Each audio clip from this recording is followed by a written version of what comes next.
नमस्कार, very good morning, सुप्रभात। आप सभी का बहुत स्वागत है हमारे खास कार्यक्रम गंगा सवेरा में। आपके साथ हूं मैं दीपा पाफिला। नमस्कार, मैं हूं आपके साथ जया मिश्रा। और दूसरे चरण के लिए प्रचार का वक्त खत्म हो चुका है, लेकिन अब रणभूमि तैयार हो रही है और दूसरे चरण के लिए आज आपको बता दें कि पोलिंग पार्टियां भी रवाना कर दी जाएंगी।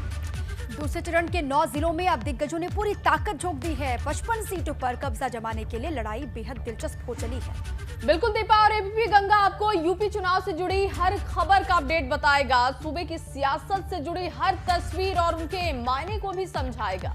तो चलिए करते हैं बुलेटिन की शुरुआत खास पेशकश विजय तिलक के साथ।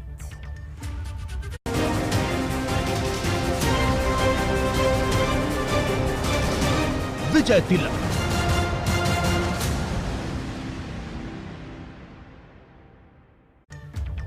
और चलिए विजय तिलक की शुरुआत बड़ी खबर के साथ करते हैं। तीसरे चरण में प्रचार के लिए मिलेगा ज्यादा वक्त। चुनाव आयोग ने प्रचार के लिए नई गाइडलाइन जारी कर दी। आपको बता दें कि सुबह 6 बजे से लेकर रात 10 बजे तक प्रचार पार्टियां कर सकती हैं। इस बात की इजाजत है। कोरोना के कम होते मामलों के बाद चुनाव आयोग ने इसकी इजाजत दे दी है। पहले रात 8 बजे से सुबह 8 बजे तक प्रचार पर पाबंदी लगाई गई थी।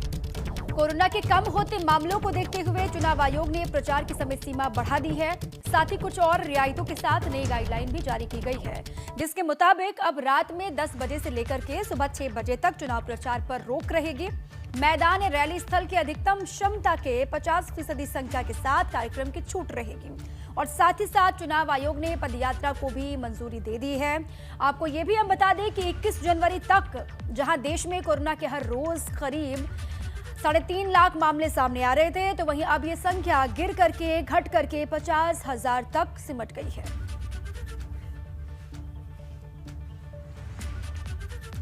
तो दूसरे चरण के लिए आज रवाना होंगी पोलिंग पार्टियां। शनिवार को शाम 6 बजे थम गया था चुनाव प्रचार और उसके बाद 14 फरवरी को दूसरे फेज के लिए मतदान होना है। सुबह 7 बजे से लेकर के शाम के 6 बजे तक मतदान कर पाएंगे, मताधिकार का इस्तेमाल कर पाएंगे तमाम लोग। दूसरे फेज में यूपी के 9 जिलों की 55 विधानसभा सीटों पर वोटिंग होनी है। बिल्कुल, और दूसरे चरण के मतदान के लिए यूपी और उत्तराखंड में प्रचार थम चुका है। आज पोलिंग पार्टियां रवाना हो जाएंगी।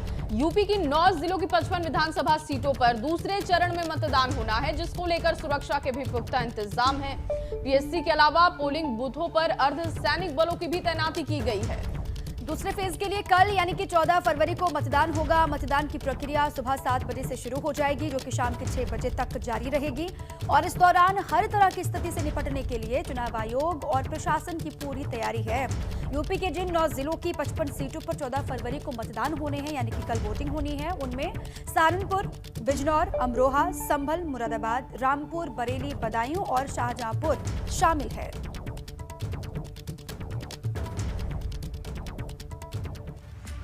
और वहीं दूसरे चरण में यूपी के साथ साथ उत्तराखंड में भी चुनाव होने हैं, जिसके लिए शनिवार को चुनाव प्रचार का शोर थम चुका है और अब लोग तैयार हैं प्रत्याशियों की किस्मत को ईवीएम में कैद करने के लिए।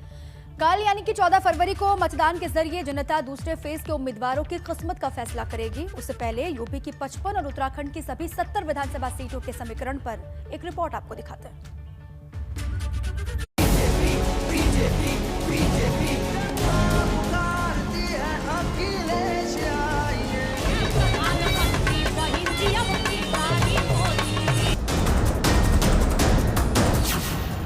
यूपी में दूसरे दौर की लड़ाई। यूपी के 9 जिलों की 55 सीटों पर कौन पड़ेगा भारी?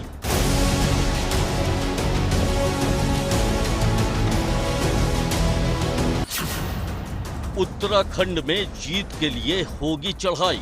उत्तराखंड की 70 सीटों पर मतदान की पूरी तैयारी।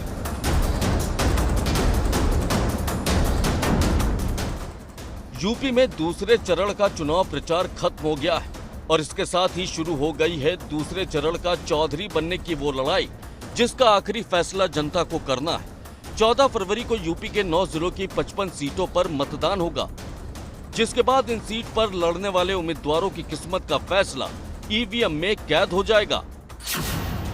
14 फरवरी को यूपी के सहारनपुर, बिजनौर, संभल, अमरोहा, मुरादाबाद, रामपुर, बरेली, शाहजहांपुर और बदायूं जिले की विधानसभा सीटों पर वोटिंग होगी। अब आपको आंकड़ों के जरिए 9 जिलों की 55 सीटों का पूरा सियासी गणित भी समझाते हैं। 2017 के नतीजों पर नजर डालें तो 9 जिलों की 55 सीटों में भाजपा ने 38 सीटें जीती थी। 15 सीट पर सपा और 2 सीट पर कांग्रेस की जीत हुई थी। वहीं बसपा का खाता तक नहीं खुला था। नतीजे के मुताबिक 70% सीटों पर भाजपा ने कब्जा किया था। भाजपा ने 2017 में इन 55 सीटों में 38 सीटें जीतकर इतिहास रचा था, लेकिन अब हालात बदले हुए हैं। किसान आंदोलन की वजह से पश्चिमी यूपी में नाराजगी है और साथ ही मुस्लिम वोटर भी इन सीटों पर गेम चेंजर साबित हो सकते हैं।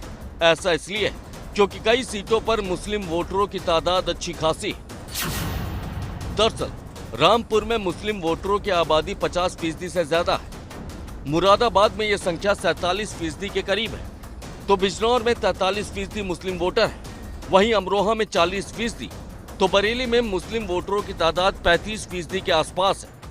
ये आंकड़े बताने के लिए काफी है कि कैसे दूसरे चरण में मुस्लिम मतदाता किसी पार्टी का खेल बना या बिगाड़ सकते हैं। हालांकि 2017 में भाजपा ने ध्रुवीकरण और जातिगत समीकरण के जरिए जहां पर ऐसी सियासी बिसात बिछाई थी जिसके सामने दूसरी पार्टियों की एक नहीं चली थी।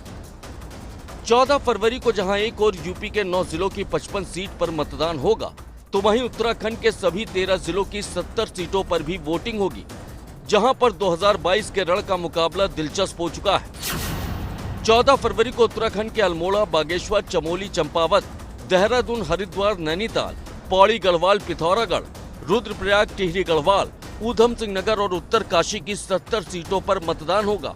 अब आपको उत्तराखंड के पिछले यानी 2017 के नतीजे से भी रूबरू कराते हैं। 2017 में उत्तराखंड की 70 सीटों में भाजपा ने 57 सीटें जीती थी, जबकि कांग्रेस को सिर्फ 11 सीटों से संतोष करना पड़ा था। वहीं 2 सीट निर्दलीय उम्मीदवारों के खाते में गई थी।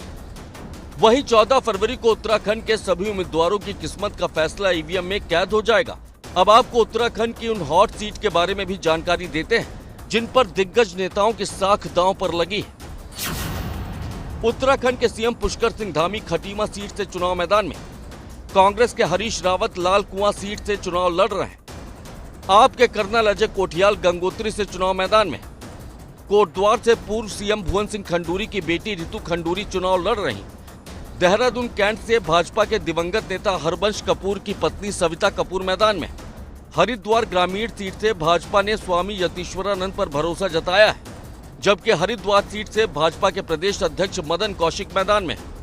यूपी में दूसरे दौर और उत्तराखंड की सभी विधानसभा सीटों के लिए चुनाव प्रचार थम चुका है, जिसके बाद अब इंतजार है तो 14 फरवरी को होने वाले मतदान का, जहां जनता अपने क्षेत्र के उम्मीदवारों की किस्मत का फैसला करने वाली और इस रण में किसे शह और मात मिलेगी, ये तो 10 मार्च को मतगणना के बाद ही साफ हो पाएगा। Bureau report, ABP Ganga.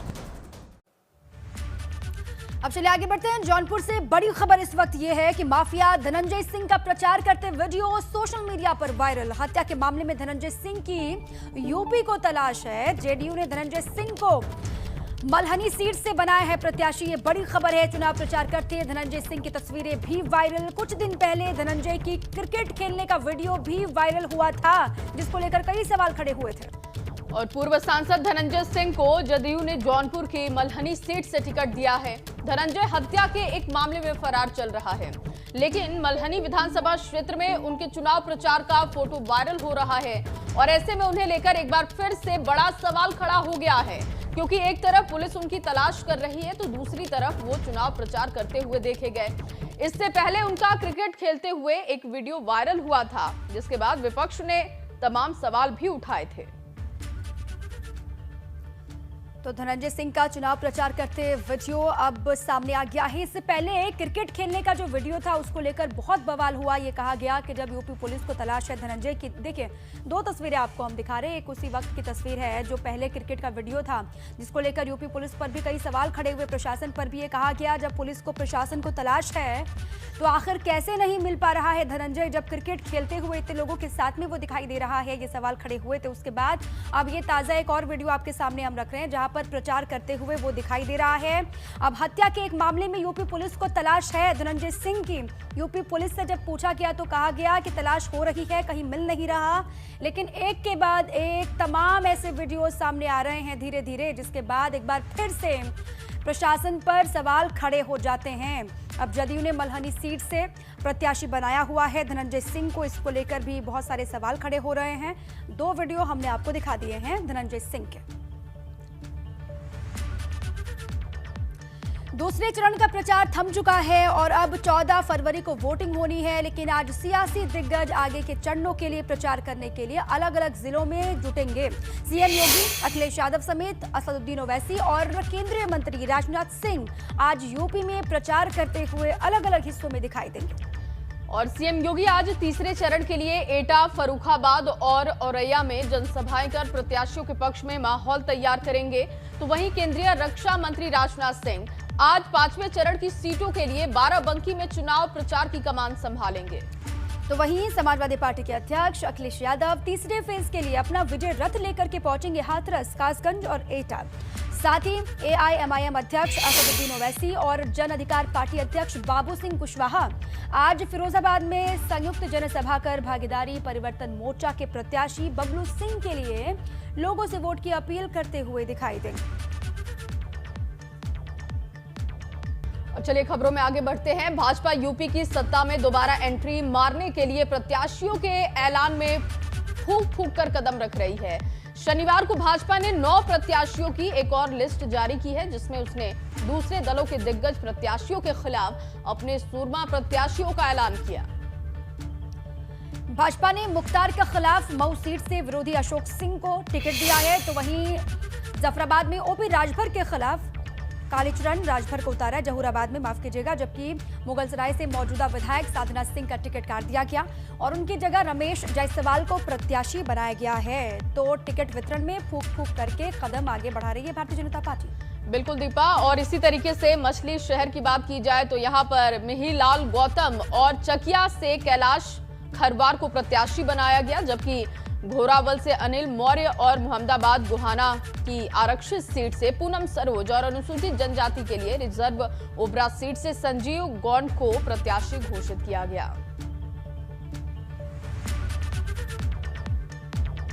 चलिए आगे बढ़ते हैं। कर्नाटक में उठे हिजाब पर विवाद की आंच अब उत्तर प्रदेश तक पहुंचने लगी है। अलीगढ़ की सपा नेता ने इसे लेकर विवादित बयान दे दिया है। और अलीगढ़ की सपा नेता रुबीना खानम ने हिजाब को लेकर हाथ लगाने वालों को हाथ काट देने की धमकी दी है और वीडियो सोशल मीडिया पर तेजी से वायरल भी हो रहा है उनका, जिसके बाद यूपी की सियासत में गर्माहट देखने को मिल रही है। ये रिपोर्ट देखिए।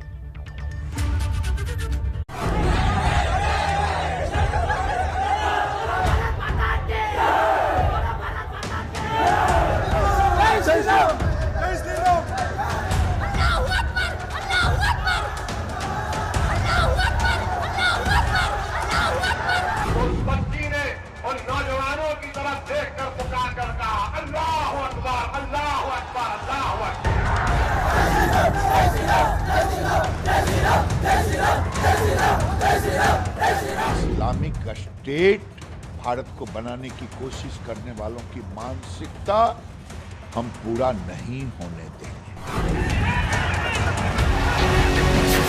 हिजाब पर सपा नेता के बिगड़े बोल।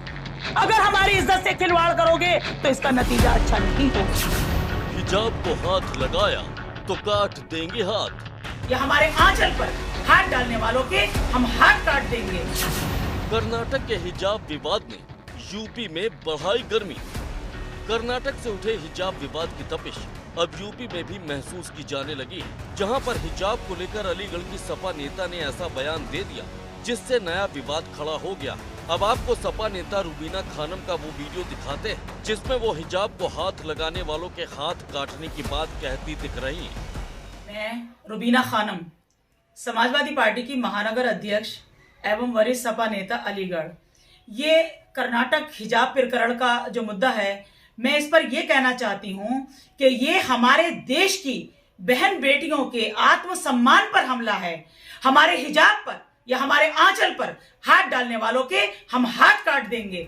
वहीं सपा नेता रुबीना खानम का ये वीडियो सोशल मीडिया पर भी तेजी से वायरल हो गया, जिसके बाद एबीपी गंगा ने जब रुबीना खानम से इस बयान को लेकर सवाल किया तो आप खुद देखिए कि कैसे वो अपनी बात को दोहराते हुए दिखाई दी। बेहद तल्ख अंदाज में सपा नेता रुबीना खानम ने हिजाब का विरोध करने वालों को धमकी भी दे डाली और साफ साफ कहा कि अगर कोई भी हिजाब को हाथ लगाएगा तो इसका अंजाम बहुत बुरा होगा। मैंने संविधान से ऊपर उठकर कोई बात नहीं कही। मैंने सिर्फ ये कहा कि अगर हमारे आंचल पर हाथ डालोगे, अगर हमारी इज्जत से खिलवाड़ करोगे तो इसका नतीजा अच्छा नहीं होगा। सपा नेता रुबीना खानम के इस विवादित बयान को लेकर अलीगढ़ के भाजपा सांसद सतीश गौतम ने भी बयान दिया है। भाजपा सांसद सतीश गौतम ने कहा कि सपा की महिला नेता हिजाब को लेकर जिस तरह के बयान दे रही हैं, उसे देखकर तो यही लगता है कि उन्हें मानसिक इलाज कराने की जरूरत है। जो महानगर अध्यक्ष महिला मोर्चा जो बोल रही हैं, उन्हें समझ नहीं है किस मानसिकता से बोल रही हैं। उन्हें अपना इलाज कराना चाहिए। इस तरह के बर्ताव देने से पहले सोचना चाहिए मैं बोल क्या रही हूँ। केवल चमकने के कारण ऐसे बयान देना ये देश के लिए, प्रदेश के लिए, स्वयं के लिए दुर्भाग्यपूर्ण है। एक और जहां हिजाब को लेकर सियासी दलों के बीच आरोप प्रत्यारोप का दौर जारी है, तो वहीं मुस्लिम धर्मगुरु कर्नाटक में उठे विवाद को सियासतदानों की साजिश बता रहे। मुस्लिम धर्मगुरु मुफ्ती जाहिद हिजाब को हजारों साल पुरानी तहजीब बता रहे और इस पर उठे विवाद को वोट का चक्कर करार दे रहे। हजारों साल और सैकड़ों साल से चली आ रही है। सिवाय इलेक्शन के मौके पे अपना कोई नोट बनाने या कंट्रोवर्सी पैदा करना या हिंदू मुस्लिम का प्रकरण खड़ा करना, इसके अलावा इसकी अलावा कोई जहनीत नहीं है।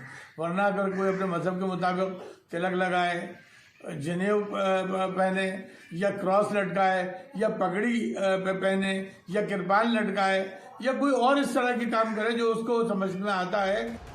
कर्नाटक में हुए हिजाब विवाद को लेकर अलीगढ़ मुस्लिम यूनिवर्सिटी में भी मामला गर्म दिख रहा है, जहां पर शुक्रवार को बड़ी तादाद में छात्र छात्राओं ने विरोध प्रदर्शन किया था। ये लोग हिजाब पर प्रतिबंध की मुखालफत कर रहे थे। हिजाब पर प्रतिबंध का विरोध अपनी जगह है, लेकिन इस पर दिए गए भड़काऊ बयानों को कतई सही नहीं ठहराया जा सकता। Bureau report, ABP Ganga.